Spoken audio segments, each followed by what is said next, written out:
Buenas tardes, así empieza el MBD Noticias, edición central de hoy, luego del referéndum, porque las noticias siguen. ¿Cómo andás, Nati? Bien, ¿y vos, Martín? Todo bien. ¿Se pudo descansar algo? Se pudo descansar algo, la agenda trae mucho de lo de ayer, pero va sumando cosas nuevas. Exactamente, ahí veíamos algunas imágenes de esta jornada histórica para nuestro país que pudimos tener aquí en la pantalla de TV Ciudad. Así es, fue un gusto como siempre compartir la cobertura y si te parece nos metemos en lo de hoy. Exacto, en el tema del día. Exactamente. Porque ANCAP pide aumentar la nafta y el gasoil y en horas la URSEA actualizará el precio de paridad de importación.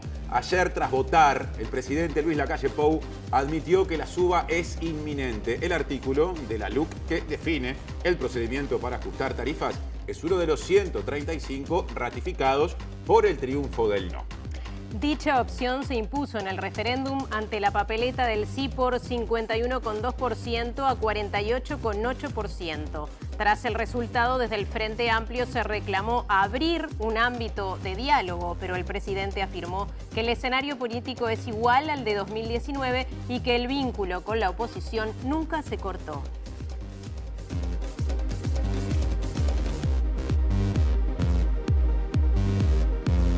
Tendremos, Nati, en esta jornada. ¿Vamos a verlo? Vamos a verlo.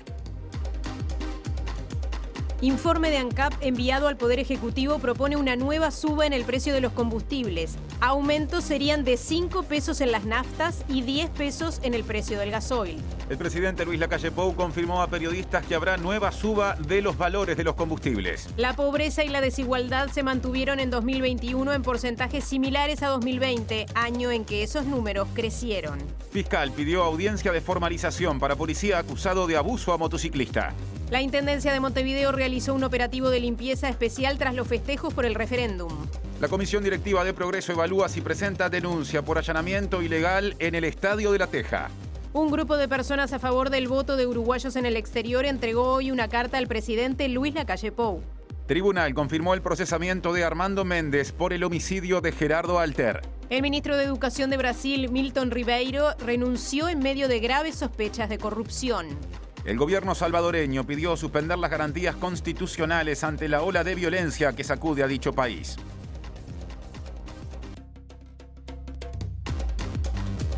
Como para mantener la impronta de ayer, empezamos a salir del estudio. Exacto, por suerte tenemos varios compañeros en exteriores y si te parece empezamos. Muy bien. Vamos hacia la torre ejecutiva, allí está nuestra compañera Natalia de Brun. ¿Qué tal? Muy buenas tardes, compañeros. Y aquí en Torre Ejecutiva porque será el lugar donde en los próximos días se defina esto que recién se adelantaba, si efectivamente se va a trasladar el aumento propuesto por ANCAP al precio del público. Recién lo escuchábamos, ANCAP propone un aumento, elaboró un informe donde propone aumentar las naftas en 5 pesos y 10 pesos el gasoil. Esto sería a precio de ANCAP, ¿no? Habría que ver qué precio se le agrega a esto para el público, si es que se decide hacer, teniendo en cuenta además el informe que entregue la URSEA. En los próximos minutos volvemos y vamos a estar informándoles a ustedes, además de esta situación, lo que recién comentábamos de la confirmación del presidente de Lacalle Pou de un aumento del precio del combustible, pero además también la posición del director de ANCAP del Frente Amplio, que entiende que este aumento podría ser absorbido por la propia estatal. Muchas gracias, Natalia. Los combustibles tienen mucha importancia en los precios en general. Exacto, por eso tenemos el contacto ahora con Mariana Abreu, que nos va a hablar de esto mismo. Mariana, ¿por dónde estás?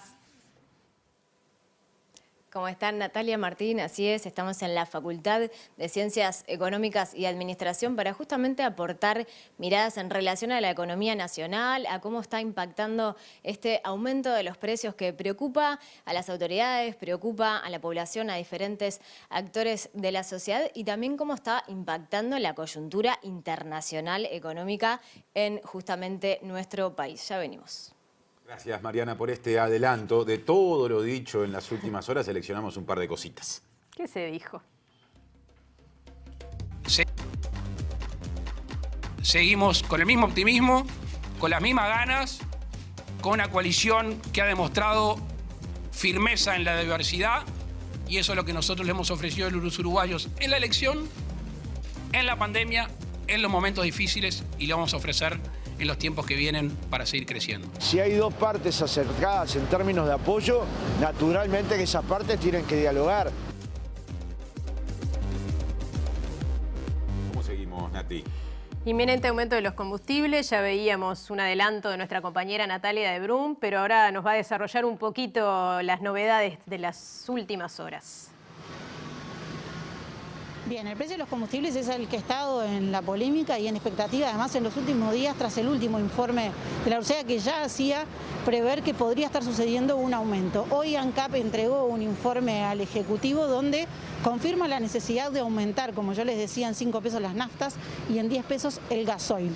En el día de ayer, después de votar, el presidente de la República en ronda de prensa fue consultado justamente si iba a tener novedades en esta semana con respecto a los precios y puntualmente del combustible le preguntaron. La respuesta del presidente fue sí. Vamos a repasar ese momento y después volvemos y compartimos lo que yo les decía también de la postura del director de Frente Amplista en el directorio de ANCAP con respecto a este aumento que propone la estatal. ¿Va a haber novedades con respecto al tema precios esta semana? ¿De combustible? Sí. Ahí lo escucharon ustedes, sí, esa fue la respuesta del presidente, no dijo nada más tras esta consulta, pero bueno, en el día de hoy ya se conoció este informe que nosotros comentamos con respecto al aumento que propone ANCAP. Sin embargo, dentro del directorio de ANCAP, el director por el Frente Amplio entiende que este aumento necesario, de acuerdo a los números y al último movimiento que ha habido con respecto al precio del petróleo y todas las variables que incluyen en el precio de los combustibles, que lo puede absorber perfectamente la estatal. Así era como lo decía hoy Informe Capital.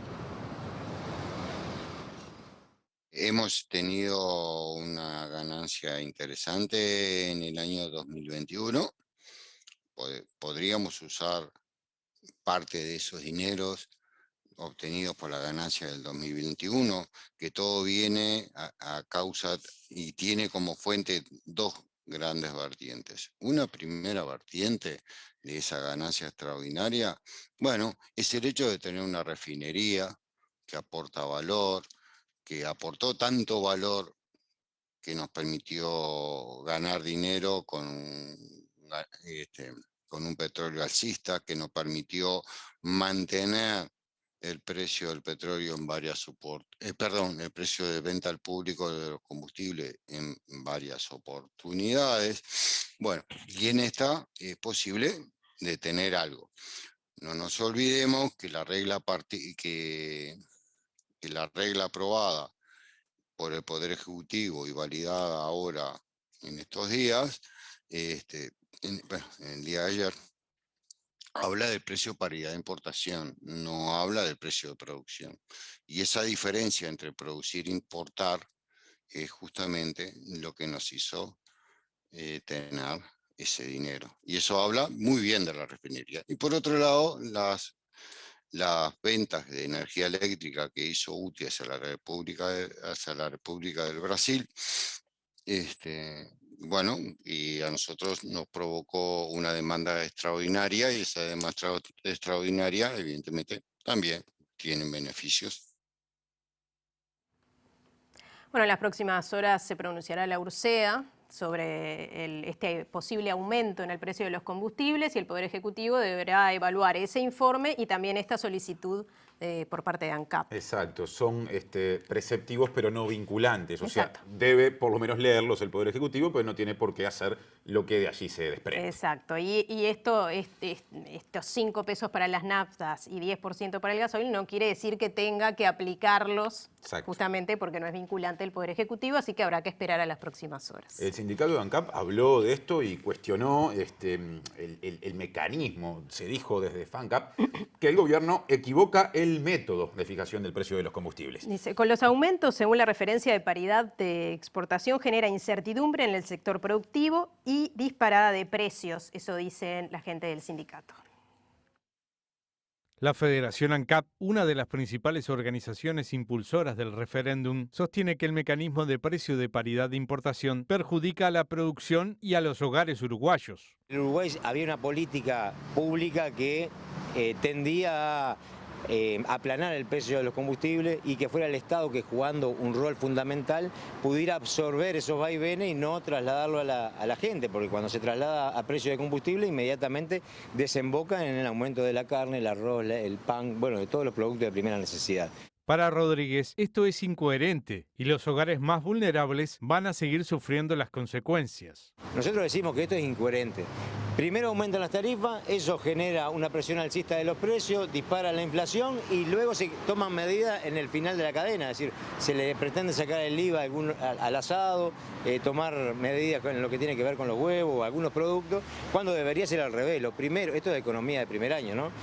Lo primero que hay que hacer para estabilizar los precios cuando hay una inestabilidad externa al país es justamente no aumentar tarifas. Momento de repasar algunos de los datos que dejó el referéndum celebrado ayer, en el que la opción del no, sumando aquí, como se sabe, los votos en blanco, obtuvo 51,2% de los votos contra el 48,8% de la papeleta del sí, lo que implica que se ratifica la vigencia de 135 artículos de la ley de urgente consideración. Son en votos unos 51.000 votos de diferencia a nivel nacional y de esa diferencia 29.000 son los votos en blanco y otros 22.000 la diferencia estrictamente entre papeletas. A continuación les proponemos un repaso departamento por departamento, empezando por Montevideo, donde se dio una de las 3 victorias del sí, es decir, en 16 departamentos, ahí estamos viendo el mapa del país, se impuso el no, siempre computando en esa opción, como dice la norma, a los votos en blanco, y en 3 departamentos se impuso el sí. En Montevideo el sí ganó 55,9% a 44,1%. Fue su máximo registro a nivel nacional, si vamos por departamentos, y por ende la máxima diferencia de los 3 departamentos en los que ganó la papeleta rosada, unos 98.000 votos de diferencia sin contar los observados pendientes de raconto justamente. En Canelones también ganó el sí, 53,3% a 46,7%, unos 22.000 votos de diferencia. Ahora Maldonado, allí ganó el no, 59,6%, sumando los votos en blanco, contra 40,4% del sí. Departamento de Rocha, seguimos rumbo al este del país. En Rocha, la victoria del no fue por 56,5% contra 43,5% de la opción del sí. 33. Empezamos a tomar la frontera con Brasil. El no ganó 59,6% a 40,4%. Cerro Largo, poquito más hacia el norte, pero misma región, por decirlo de alguna manera, no 61,9%, sí 38,2%. La Valleja, nos empezamos a meter en el corazón del país, pero empezando desde el este, 64,8% para el no, 35,2% para el sí. Durazno, 58,9% para el no, 41,1% para el sí. Florida, allí también ganó el no, en Florida 56,2% para la opción del no, 43,8% para el sí. En Flores, limítrofe con respecto a Florida, 64,9% obtuvo el no y 35,2% el sí. Fue el tercer mejor porcentaje del no a nivel nacional, superando por una décima a La Valleja, casi igual que en La Valleja. Claro, Flores es el departamento menos poblado en el país, lo que hace que esa diferencia sea de unos 5.000 votos. En San José nos venimos más al sur, esto en parte implica área metropolitana, aunque no solamente, como se sabe, ganó el no por menor margen que el anterior, 53,5% a 46,6%. Colonia también ganó el no, 56,1% a 43,9%. Soriano ganó el no, pero por un margen bastante más estrecho, 52,9% a 47,1%. Es el tercer departamento más reñido del referéndum de ayer. En Río Negro el no se impuso 54,5 a 45,5. En Paysandú está ganando el sí, y hay que decirlo, así ya les contaré por qué. En este momento 51,4% contra 48,6% del no. Pero este es el departamento más reñido. Hay 2.100 votos de diferencia y quedan los observados por contar, que son 2.900. O sea, hay más observados que votos de diferencia. Es el único departamento en el que, por ende, el final está abierto, aunque la tendencia claramente es a favor del sí, lo que no va a cambiar el resultado de victoria del no a nivel nacional. Nos quedan 3 o 4 departamentos más. Salto, cerquita de Paysandú, 52,2% para el no, 47,8% para el sí, segundo departamento más reñido del país. Allí ya no hay chance de que eso se revierta. Artigas, nos metemos en las zonas en las que el no obtuvo mayores diferencias, 67,8% contra 32,2% del sí, segundo mejor porcentaje del no. Solo superado por su vecino Rivera, donde fue holgadísima la victoria del no, 74,6%, cifra récord por departamento a nivel nacional, contra 25,4%. Nos queda Tacuarembó, donde el no ganó 61% a 39%. Simplemente para que conste lo que falta, hay 36.080 votos observados que todavía no han sido contabilizados y cuando se cumpla con esa etapa se cerrarán de forma definitiva los resultados de un referéndum que ya ratificó la vigencia de los 135 artículos. Bien, muchas gracias, Martín. Detallado informe para que todos contemos con esta información. El politólogo e historiador Gerardo Caetano estuvo esta mañana en Ciudad Viva y dijo que la coalición de gobierno debe tomar nota de los resultados del referéndum y cambiar su forma de funcionamiento. En diálogo con Pilar Teijeiro, el politólogo e historiador dijo que el sí obtuvo más votos de los que se suponía, tuvo un triunfo categórico en Montevideo y Canelones y quedó claro que el gobierno y el Partido Nacional tienen su núcleo duro en los departamentos más rurales. Caetano agregó que la coalición deberá tomar nota del resultado del referéndum.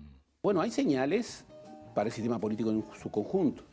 Yo creo que la coalición recibe una señal muy fuerte. Ayer uno escuchaba a los líderes de la coalición y la coalición va a tener que cambiar un poco su funcionamiento, que hasta ahora no ha sido un funcionamiento de coalición. Ayer vimos a un presidente que con tranquilidad dijo etapa superada a las cosas y planteó una serie de cosas. Pero vimos a líderes de grupos que dan la mayoría parlamentaria a esta coalición, que no funciona como tal, que no tiene una instancia en donde los líderes de los partidos que conforman la coalición dialoguen, discutan, negocien y que se traslada cruda al Parlamento con las situaciones que hemos visto. Bueno, ayer vimos a líderes como Guido Manini Ríos, el líder de Cabildo Abierto, que dijo muy claro, es momento de convocar a un diálogo nacional, es momento de las políticas de Estado, es momento de establecer ciertos acuerdos básicos respecto a ciertos temas. Uno diría, en estos aspectos, y en otros por supuesto que habrá diferencias, pero en esa convocatoria lo que dijo Fernando Pereira era muy cercano.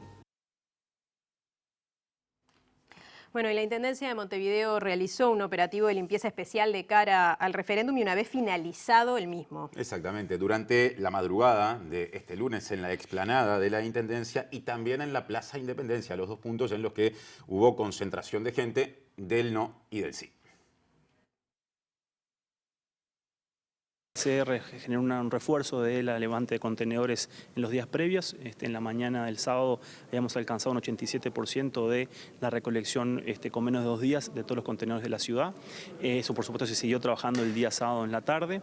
También el día de ayer domingo se dispuso algunos turnos adicionales especiales para sostener también la recolección el día de ayer. Y sumado eso a la herramienta de WhatsApp y Telegram 092-250 que estuvo activa desde las 6 de la mañana hasta las 22:30 recibiendo diferentes reclamos, diferentes áreas de la ciudad. Se atendieron 660 reclamos y además se realizaron 1.700 limpiezas de oficio.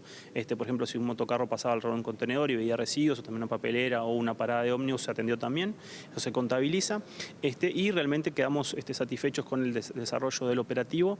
También en las dos zonas de aquí del centro, aquí la explanada de Montevideo, la Intendencia y la Plaza Independencia, se realizaron también operativos de limpieza especial en la madrugada del día lunes, de esta madrugada. En algún caso también utilizando no solamente barrido, sino también limpieza con proyección de agua.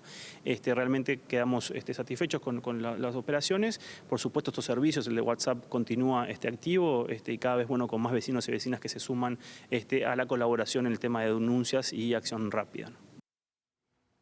Temas conexos, Nati. Los comandos del sí y del no tienen 30 días para retirar cartelería de las calles. De lo contrario, se exponen a multas cercanas a los 3.000 pesos por cada cartel no retirado. Las disposiciones se establecen a partir del día de ayer de 30 días. Esto se está conversando con ambos comandos de campaña, con ambas comisiones, para que puedan en este tiempo poder retirar toda la cartelería de ambas campañas. Sí, efectivamente también el digesto prevé multas y sanciones que están en 4 unidades reajustables la cartelería que no se retira. Creemos que es un tiempo prudencial, estos 30 días para hacer ese retiro. También la Intendencia también está apoyando esas acciones con algunos retiros propios que estamos también realizando para colaborar. Nosotros estamos apelando justamente a un cumplimiento, lo hemos dicho claramente que el tema de limpieza es una prioridad y que el tema sancionatorio, si bien es una herramienta, no es para nosotros nuestra preocupación, digamos, desde el punto de vista de poner multas, sino al contrario, generar un elemento educativo, de acción positiva, y confiamos es que en este trabajo de estos 30 días se logre limpiar la ciudad como esperamos. Bien, cambiamos de tema y salimos nuevamente del estudio. Nos está esperando Diego Martini. Diego, bienvenido. Nati, Martín, ¿cómo están? Buenas tardes para ustedes, el gusto de saludarlos. Y seguimos hablando de la situación que ocurrió el día viernes en la cancha de Progreso, en el Estadio Paladino. Recordemos lo que sucedió en la tienda oficial de Progreso, que fue requisada. Según señala Daniel Nusa, encargado de la tienda, le dijeron que era buscando material de la papeleta rosada cuando vieron que él ingresó al estadio con su auto identificado con carteles y una bandera política, algo que después del Ministerio del Interior se desmintió. En unos minutos nomás, en un poco más de unos minutos, 20 a 30 horas, se reúne la directiva del Club Atlético Progreso y se evalúa presentar una denuncia. Tenemos entendido que estaría la mayoría casi aprobada de palabra para presentar esa denuncia de los 11 directivos, pero 20 30 recién se reunirán. Y nos vinimos hasta la casa de Estela Giordano, que es colaboradora del club, histórica, hincha, y ella integra la comisión de socios. Estela fue una de las 2 mujeres que ingresó con la camiseta de Progreso que estamos viendo en este momento, que fue homenaje a Tabaré Vázquez, a quien cuando fue a ingresar ese partido ante Cerro le dijeron que no podía ingresar. Estela, gracias por recibirnos y contanos cómo fue esa situación que sucedió el viernes. Bueno, no, por favor. Bueno, te cuento, mirá, yo me acerqué a la entrada del Paladino y una femenina de la Guardia Republicana se me acercó y me pidió que me bajara el cierre de la campera, lo cual accedo como debe ser, y ella me queda mirando la camiseta y me dice que con esta camiseta no puedo ingresar porque es de política. Lo cual le respondo que es la camiseta de mi equipo. Yo voy a todas las canchas, a todos los departamentos que Progreso juega y siempre voy con esta camiseta. Es la camiseta alternativa del año pasado. De hecho, se llamó el Campeonato Uruguayo Dr. Tabaré Vázquez. Y ella fue a buscar un compañero y el compañero se le acercó, que era un superior a ella, y le dijo que sí, que podía entrar porque era la camiseta del club. Para mí fue un hecho sin relevancia porque pude entrar, no tuve ningún problema. Ahora, después que termina el partido, me entero lo que pasó, que incautaron tapabocas rosados, algunos pañuelos violetas, PIN, que no dejaban entrar al compañero de la tienda oficial al estacionamiento del club, que es independiente del Paladino, pero se comunica por dentro. Siendo funcionario él del club. Exactamente. Es como si no te dejaran entrar a tu casa con una bandera en tu auto. Y me entero de que allanaron la tienda, que fue en muy buenos términos, porque no tengo que decir que hubo violencia de ninguna parte. Pero yo tengo 48 años, he ido a la cancha siempre, iba con mi padre, ahora voy con mis hijos. Nunca viví una situación de que no me quisieran permitir entrar con una camiseta con la cara de Tabaré Vázquez, que además fue presidente de Progreso en 2 oportunidades. Le pasó lo mismo a otra hincha que justo es la tía del presidente, Fabián Canovio. La misma remera también le dijeron que no podía ingresar. Exactamente. Ayer vi que a Alicia le había pasado lo mismo que a mí.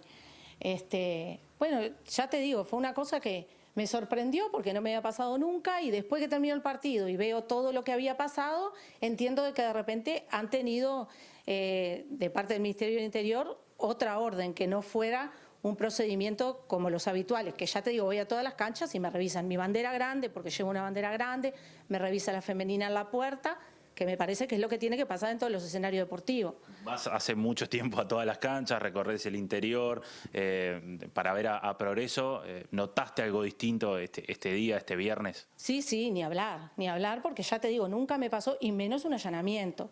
Justo previo, 48 horas antes de un referéndum, el cuadro de La Teja, el cuadro de Tabaré Vázquez. Lo noto como que fue algo personal con mi equipo, que es un equipo que está identificado con todas las causas sociales. La verdad, para mí no tuvo repercusión lo que me pasó a mí porque pude entrar a la cancha. Ahora, después que me entero de todo lo demás, evidentemente hubo otra orden que no fue la de un procedimiento común. Bien, Estela Giordano, te agradecemos, gracias por recibirnos en tu casa. Recordamos entonces que esta situación será tratada en un rato nomás en la directiva del Club Atlético Progreso, pero tenemos los datos de que estarían los votos para presentar una denuncia tras este hecho que se generó el viernes, en donde Policía de la Guardia Republicana procedió a requisar la tienda oficial de Progreso en busca de material político. Estaremos atentos a lo que ello suceda. Volvemos a piso cuando quieran, Martín y Nati. Muchas gracias, Diego. Seguiremos con atención este tema y tenemos, creo, otro móvil pronto. Volvemos al tema precios con Mariana Abreu. Mari. Así es, este tema de los precios, del aumento de los precios, de la inflación, preocupa a diferentes actores de la sociedad, a empresarios, incluso a las autoridades. Ayer el presidente Luis Lacalle Pou, en conferencia de prensa, afirmó que esta semana iba a haber novedades en cuanto a medidas o acciones en relación a los precios de algunos productos de la canasta básica. Y para conversar sobre este tema nos vinimos a la Facultad de Ciencias Económicas y Administración para ser recibidos por Gabriela Mordecki, quien es economista, investigadora del Instituto de Economía de esta facultad. Gabriela, gracias por recibirnos. Recién comentábamos, una posible opción que se maneja, que ha estado en el tablero, es este acuerdo voluntario de precios, ¿no?, entre las partes, que lo están también manejando las autoridades. ¿Qué impactos tendría este acuerdo? Sí, los acuerdos de precios son prácticas que se han llevado adelante en diversas oportunidades y el efecto que tienen es como combatir algún incremento circunstancial de precios, porque, es un acuerdo que va a durar algunos meses y luego que termina el acuerdo los precios como que vuelven al ritmo anterior. Entonces, si es un efecto, si lo que uno está viendo es un efecto más permanente, no vamos a tener impacto, o el impacto va a ser muy reducido, ¿no? Sin embargo, cuando lo que se ve es como alguna cosa circunstancial, se puede evitar que el aumento de precios sea mayor aún. Y justamente estamos en un momento en que la inflación, como tú decías, está acelerando. O sea, tenemos cada vez incrementos de precios mayores. Primero, los incrementos, que hemos visto, provinieron más que nada de la salida del COVID, ¿no? Las economías de todo el mundo están experimentando inflaciones elevadas, Estados Unidos, las economías europeas, más que nada como efecto de muchas medidas que se tomaron que hicieron que el consumo aumentara mucho, ¿no? Una cantidad grande de dinero circulando en las economías, y eso generó fuerte inflación. También, como pudimos todos los uruguayos ver, el precio del petróleo estuvo aumentando todo el segundo semestre del año pasado y los primeros meses de este año, derivado de que también el aumento de la demanda por el mayor movimiento, porque ahora todos estamos por suerte volviendo a la actividad normal, eso volvió a acelerar el consumo también de combustible. Y ahora, ante una nueva instancia, esto de la guerra entre Rusia y Ucrania, sobre todo Rusia, un gran productor de petróleo y de gas, esto va a afectar, todavía no lo estamos viendo en nuestros... Te iba a preguntar, Gabriela, porque se ha hablado mucho sobre todo de actores empresariales y de autoridades del impacto de esta guerra que parece tan lejana. ¿Cuánto está incidiendo realmente en lo que es la inflación en nuestros precios? Sí, por ahora lo hemos visto solo en forma parcial. Además de productores de petróleo, también son grandes productores de trigo. Y entonces, en estos mercados los precios que rigen son los precios internacionales, y más allá que Uruguay exporte o importe, el precio de la harina va a aumentar o ya aumentó debido a, la menor oferta que va a haber en el mundo debido a que Rusia y Ucrania van a estar fuera del mercado, ¿no? Entonces, esos precios todavía no los vimos porque en Uruguay el IPC tiene una base, digamos, mensual. Y ahora, o sea, la guerra recién hace un mes, ¿no? que comenzó, entonces lo vamos a ver cuando aparezcan el nuevo dato del IPC a principios de abril. Y veremos qué es lo que decide el gobierno con el ajuste de los combustibles, porque en este mes de marzo el precio del petróleo aumentó 20-30%. Entonces, habrá que ver, ¿no?, qué nos dicen los precios de paridad de importación, que es lo que el gobierno mira, y luego qué decisión se toma, ¿no? Que eso también es algo que ha ido como variando a lo largo del tiempo. Muy bien, te agradecemos muchísimo, Gabriela, por estos minutos y nos despedimos desde el Instituto de Economía de la Facultad de Ciencias Económicas y Administración. Volvemos con ustedes, compañeros. Muchas gracias, Mariana. Tratando de esclarecer un poquito, es que buscamos algunos expertos e investigadores en estos temas que son un poco áridos para los simples mortales. Sí, en general nos cuesta seguirlos, ¿no? Nos cuesta seguirlos, por eso es que ahora le vamos a dar la bienvenida también a Santiago Soto, economista, integrante de este Centro de Estudios, etcétera. Claro, porque además de todo lo que en general nos lleva, Nati, a hablar con economistas vinculados a los precios, en fin, lo que recién desde el móvil tuvimos, hoy fue una jornada en la que se conocieron cifras publicadas por el Instituto Nacional de Estadística. Exacto. Vinculadas a desigualdad, a algunos aspectos de la pobreza. No estamos hablando de la cifra de pobreza que seguramente en un tiempo se actualice y también será tema. Pero bueno, para saber bien qué se presentó hoy, ya lo recibimos a Santiago Soto, también economista. Santiago, bienvenido. Buenas noches. Buenas noches, un gusto estar al aire con ustedes. Y sí, efectivamente, como ustedes bien planteaban, hoy se conoció algo muy relevante que tiene que ver con el dato, como decía, pobreza total del año pasado, digamos, del año 2021, lo vamos a conocer recién el miércoles, pero sí se conocieron los principales indicadores que resumen el año 2021 en términos de desigualdad y pobreza. Y en eso estas mediciones traen algunas sorpresas y otras datos que eran más esperados, pero son datos, digamos, que llevan su tiempo de procesamiento. Por eso estamos recién a fines de marzo y estamos conociendo los datos de 2021, cuando en general en todos los años el Instituto ha mejorado los tiempos que se presentan, pero son datos que obviamente estamos hablando de cosas muy estructurales que se están calculando en este sentido. Bien, se conoció, por ejemplo, el coeficiente Gini, o este índice que nos vas a explicar mejor vos, Santiago, de qué se trata y que mide justamente la desigualdad, un valor muy importante, ¿no? Sí, exactamente. Dos cosas bien importantes que vamos a presentar los resultados que hoy presentó el INE. En primer lugar, los resultados vinculados a la desigualdad. Ahí hay un conjunto de indicadores, en particular hay dos de resumen muy importantes. Uno es el coeficiente de Gini, que vamos a no asustar a la gente. Básicamente es un indicador que lo que quiere es resumir cuán lejos o cuán cerca estamos de una sociedad donde los recursos fueran distribuidos de forma igualitaria entre todos los hogares. O sea, es como la idea, el concepto que está por detrás. Y la principal novedad es que no ha habido movimiento significativo entre 2020 y 2021. O sea, los niveles de desigualdad que se consolidaron en el año de la pandemia, en el 2021, que fue un año además, porque no solamente estamos hablando que es un año el 2020, el de inicio de la pandemia, de aumento de la desigualdad, sino también caída de los ingresos de los hogares, caída del producto.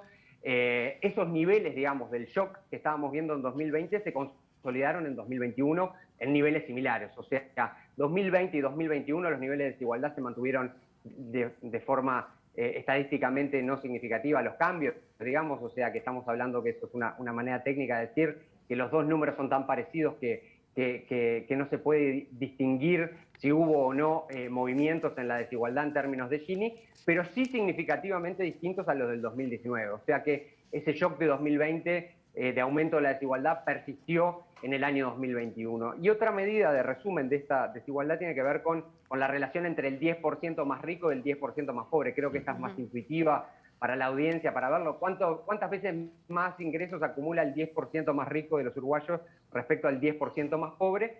Y acá lo mismo, hay un aumento, digamos, significativo en 2020, que pasa a ser de 11,4 en 2020, y en 2021 pasa a ser de 11,5. O sea, estamos hablando que la estimación puntual del INE, que es similar a la del año pasado y que es un aumento, sí, respecto a lo que había en 2019, la relación de ingresos entre el 10% más rico y el 10% más pobre, estamos hablando de un 11,5% para el 2021, y eso, digamos, son las principales novedades que tenemos en desigualdad. También, como decía, tenemos algunas novedades en pobreza. Santiago, antes del redondeo final, nos interesaría que, del modo más sintético que se pueda, nos cuentes algo de lo que dice el informe con respecto a pobreza específicamente, porque hay, por ejemplo, elementos que dan cuenta de la situación de las personas pobres con relación a la línea que mide la pobreza. ¿Qué podés destacar al respecto? Bien, lo mismo, creo que hay algo conceptual. El aumento, hay un indicador que se llama la brecha de la pobreza, otro la severidad de la pobreza. La brecha de la pobreza nos dice cuán lejos están los hogares de superar la línea de pobreza. También hay una muy leve caída que se consolida nuevamente en 2021 en niveles más altos, digamos, de los que tenía en 2019. O sea que los hogares siguen estando más lejos.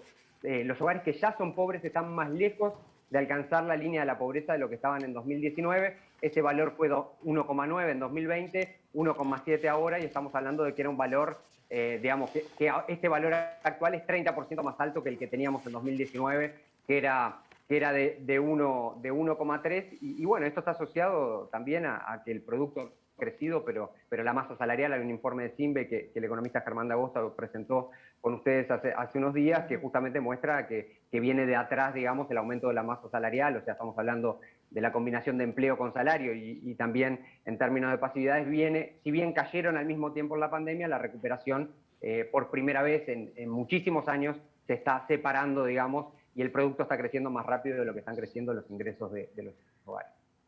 Bueno, muchas gracias, Santiago. Creo que podemos conocer un poquito más, acercarnos a algunos términos que a veces son difíciles, pero que son muy importantes para medir la situación o la calidad de vida de los países, ¿no? O sea, que se comparan y que se les da muchísima relevancia. Así que gracias por este aporte. Gracias a ustedes. Pasó Santiago Soto, economista que ha ocupado inclusive cargos en tiempos de los gobiernos del Frente Amplio, trabajando cerca de estas temáticas. Exacto. Que hoy también lo tienen desde el lado académico, siguiéndolas con mucha atención. Un asunto que cada tanto vuelve a la agenda está vinculado con el voto de las personas uruguayas que no viven dentro del territorio nacional. Exacto, un grupo de personas a favor del voto de uruguayos en el exterior se reunió esta mañana en la Plaza Independencia y luego le entregó una nota al presidente Luis Lacalle Pou, a quien le solicitan ser recibidos. Donato Pascale es la persona vocera de este grupo con la que habló MBD Noticias. Cuando nos dicen, los de afuera son de palos. No, señores, somos como ustedes, las lloramos como ustedes, las trabajamos como ustedes. Y bueno, algunos no más mejor, otros menos mejor, pero somos todos la diáspora, somos todos uruguayos. Somos todos uruguayos, tenemos derecho a votar. En 2030, ojalá que la clase política uruguaya se dé cuenta que es necesario darle la posibilidad a que todos los uruguayos puedan votar allá donde está.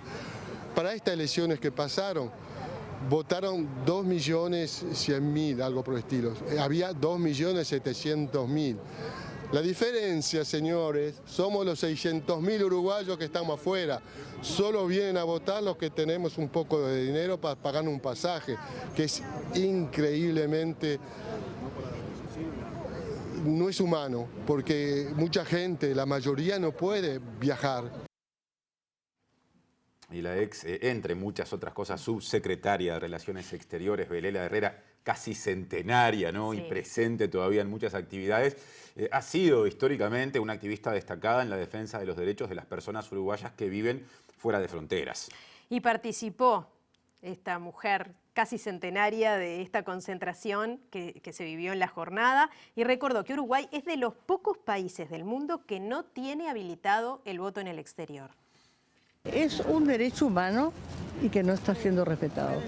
es el derecho de los uruguayos de sentirse reconocidos en su país. Ellos no han perdido la nacionalidad, ellos siguen siendo uruguayos y tienen todo el derecho del mundo de poder ejercer el voto, y el Ministerio de Relaciones Exteriores ha hecho todo lo posible para que en los consulados se pueda votar y sea un voto reconocido y un voto digno. Entonces, creo que estamos violando un derecho, y es un derecho humano que lo seguimos violando, y somos el único país de América Latina que no tiene este derecho, los ciudadanos no tienen este derecho para poder ejercer libremente su voto. Entonces, esto no puede seguir. Y hoy tenemos otro informe en piso con la protagonista habitual. Julieta Núñez Tomás, nuestra compañera, que trae algunos datos interesantes en el cierre del mes de la mujer. Así es, así es. ¿Cómo están, compañeros? Bien. Me alegro. Bueno, porque en marzo coinciden dos cosas. Primero, que es el mes de la mujer, como decía recién Nati, y además que se cumplen 2 años de pandemia, entonces está bueno recordar algunas cuestiones vinculadas a los mecanismos de apoyo a la atención, de los servicios de atención a mujeres víctimas de violencia de género, violencia doméstica y todo este tipo de abusos que lamentablemente, como sabemos, se recrudecieron en la pandemia. De hecho, todos los delitos bajaron, menos el de violencia de género, que subió 0,6% el año pasado, significa más de 36.500 denuncias, por ejemplo. Entonces aprovechamos esta oportunidad, que estamos a días de cerrar el mes de marzo, mes de la mujer, para recordar algunos mecanismos de atención que vamos a compartir en este tape. El estudio más reciente y también más abarcativo a nivel mundial sobre la violencia de género plantea que 1 de cada 4 mujeres en el mundo sufrió violencia física o sexual por parte de sus parejas hombres. El informe realizado por investigadoras de la Organización Mundial de la Salud señala que es probable que la prevalencia real de la violencia hacia las mujeres sea aún mayor por el silencio y la naturalización que existe en torno a este tema. Además, expresan que la situación se agravó de manera sin precedentes con la pandemia del COVID-19. En Montevideo existen diversos mecanismos de atención y acompañamiento a mujeres víctimas de violencia de género. Bajo la premisa "no estás sola", la Intendencia de Montevideo despliega en todo el territorio estrategias de auxilio a las feminidades que sufren este tipo de abuso. Los servicios de atención, asesoramiento y contención están dirigidos a mujeres mayores de 18 años, sin distinción por identidad de género u orientación sexual. También son gratuitos, presenciales y confidenciales, y están distribuidos en los 8 municipios del departamento. Hay 14 Comuna Mujer en todo Montevideo. Estos espacios se encargan de brindar atención psicosocial y jurídica integral a mujeres en situación de violencia, con equipos especializados y sensibilizados en género y derechos humanos. Los horarios y días de atención pueden consultarse en la página web de la Intendencia de Montevideo. Además, hace un año se inauguró un servicio complementario a la Comuna Mujer, que trabaja a contrahorario de esta los 365 días del año en el edificio anexo de la Intendencia de Montevideo, en la planta baja de Soriano 1426. La atención presencial es de lunes a viernes de 18 a 21 horas, los sábados de 12 a 20 y los domingos y feriados de 9 a 20. Se puede solicitar más información sobre este servicio en el 1950 8888. En el mismo sentido y mediante un convenio con la Facultad de Psicología, la comuna brinda apoyo psicosocial y jurídico a mujeres mayores de 18 años en situación de discapacidad que estén sufriendo violencia de género. La atención es de manera presencial en el edificio anexo o en Policlínica Tiraparé, y también mediante el teléfono 1950 8809. Cumple, nos decía recién Juli, lo seguíamos en el informe, 1 año el servicio de 365 días de asistencia. ¿Qué más podemos saber al respecto, Juli?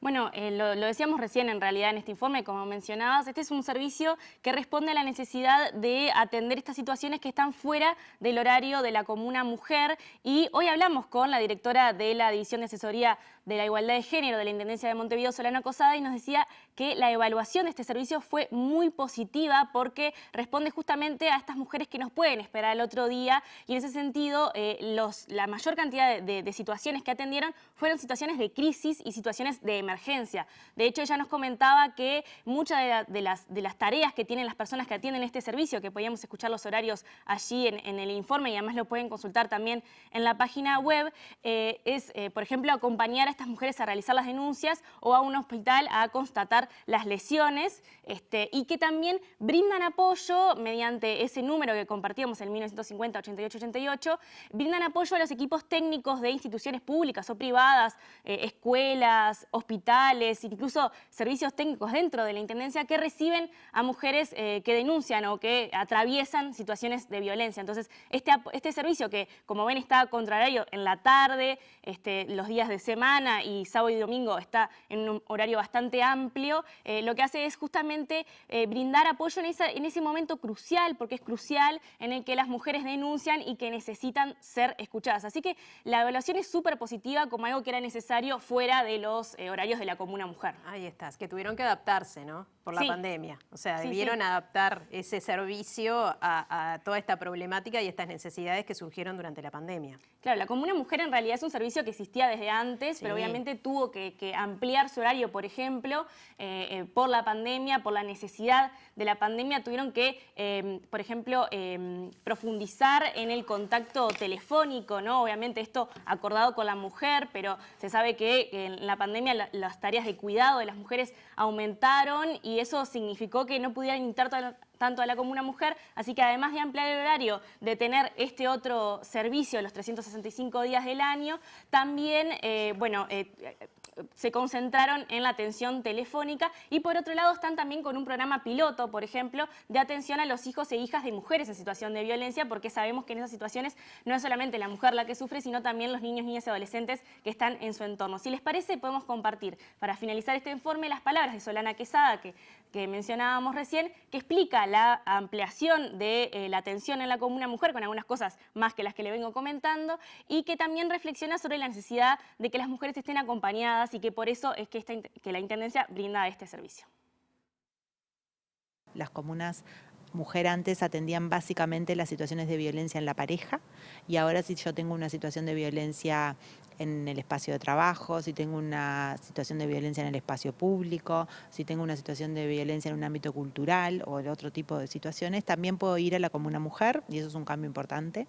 Y además se incorporó que las abogadas y los abogados que trabajan en las comunas me puedan acompañar a la hora de yo tener que ir a una audiencia, que eso es muy importante porque en general acudir a una audiencia da como mucha inseguridad, porque sentimos que de alguna manera tenemos que demostrar que eso que nos está pasando es así, y bueno, y porque en general no manejamos como el mismo lenguaje. Entonces, el patrocinio jurídico, que quiere decir eso, que los abogados retén, que así se llaman en la comuna, pueden acompañar a las mujeres a las audiencias, es un cambio también sustantivo. Es muy difícil salir de las situaciones de violencia y la Intendencia te pone a tu disposición equipos interdisciplinarios, especializados, para poder acompañarte en ese proceso, que sí lo vas a tener que hacer vos, pero que ese proceso no lo vas a hacer sola. Hacemos un alto rapidito, pero hay más, Nati. Sí, después de la tanda vamos a repasar noticias internacionales. Ya volvemos.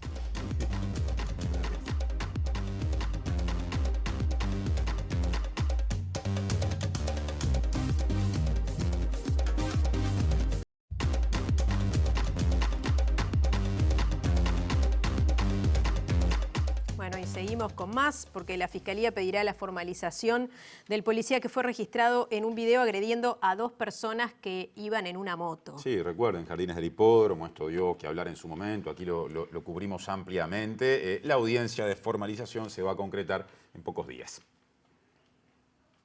El hecho ocurrió el 3 de marzo en la esquina de Avenida José Beloni y Acrópolis, cuando un cabo y un oficial ayudante realizaban un operativo policial. Allí pararon una moto. Uno de los motociclistas cuestionó la infracción que le aplicaron y uno de los policías lo insultó. Luego le dio un cabezazo y un puñetazo en el rostro. Hubo empujones y mientras los motociclistas intentaban alejarse, el mismo policía le dio patadas al conductor hasta tirarlo y reducirlo. Los funcionarios anotaron en el parte policial que fueron insultados por los ciudadanos y argumentaron que antes de la agresión agotaron todos los recursos disuasivos. Las imágenes parecen mostrar otra cosa. Además, en el parte oficial piden eliminar el video para evitar que se viralice. El fiscal de Delitos Económicos y Complejos, Enrique Rodríguez, solicitará la formalización del policía agresor, adelantaron fuentes judiciales a MVD Noticias. Cabe recordar que, en principio, el caso estuvo a cargo de la fiscal de flagrancia, Patricia Rodríguez, caratulado como presunto abuso de autoridad de parte de los policías, pero esta consideró que se podría tratar de un delito de abuso de funciones y por eso lo derivó a la fiscalía a cargo de Rodríguez. Se confirmó el procesamiento con prisión del militar retirado Armando Méndez por el homicidio muy especialmente agravado en tiempos de terrorismo de Estado del militante Alter. Méndez había sido procesado con prisión por este asesinato en octubre de 2021. Gerardo Alter era argentino de La Plata. Tenía 27 años cuando fue detenido junto a Walter Arteche y Jorge Selves. Los tres fueron llevados al Batallón Florida de Infantería número 1, donde Gerardo Alter y Walter Arteche fueron torturados hasta su muerte. 48 años después del crimen, el militar retirado Armando Méndez fue procesado con prisión por el homicidio muy especialmente agravado de Alter. La jueza penal Silvia Urioste concluyó que participó de la detención y el asesinato del militante en agosto de 1973. Ahora el Tribunal de Apelaciones de primer turno confirmó su procesamiento con prisión por homicidio especialmente agravado en calidad de coautor, según informó Montevideo Portal. Por esta misma causa, habían sido procesados en 2011 los militares retirados Alberto Gómez Graña y Arturo Aguirre, quienes cumplían funciones en el Batallón Florida. En junio de 2021 fueron procesados los militares Pedro Enrique Busó, Néstor Silvera y Antranig Ojanesian. Méndez fue integrante del órgano coordinador de operaciones antisubversivas y participó en el operativo de detención de los militantes del Movimiento de Liberación Nacional, Walter Arteche, Gerardo Alter y Jorge Selves, ocurrido en la mañana del 19 de agosto de 1973 en Camino Maldonado y Veracierto. Bueno, cambiamos de tema porque el próximo jueves 31 de marzo será la entrega de las menciones del carnaval. Claro, y es formalmente la última instancia del concurso oficial de agrupaciones carnavalescas de Montevideo de este año 2022, que en su nombre aparte homenajeó al expresidente Tabaré Vázquez. La entrega de menciones se realizará en la Rural del Prado en el escenario Amalia de la Vega desde las 21 horas. Durante la actividad se hará entrega de las menciones directas ya anunciadas, como mejor vestuario en categoría Murgas para Garrate Catalina, en parodistas para Cíngaros, de Lubolos la mención fue para Valores, humor a los Chovis y en categoría revistas para Tabú. Además de las menciones a mejor maquillaje, puesta en escena, coreografía, entre otras categorías, se conocerá a las y los ganadores de las 36 menciones con nominación y se hará entrega de premiación a las menciones del desfile de Escuela de Samba 2022.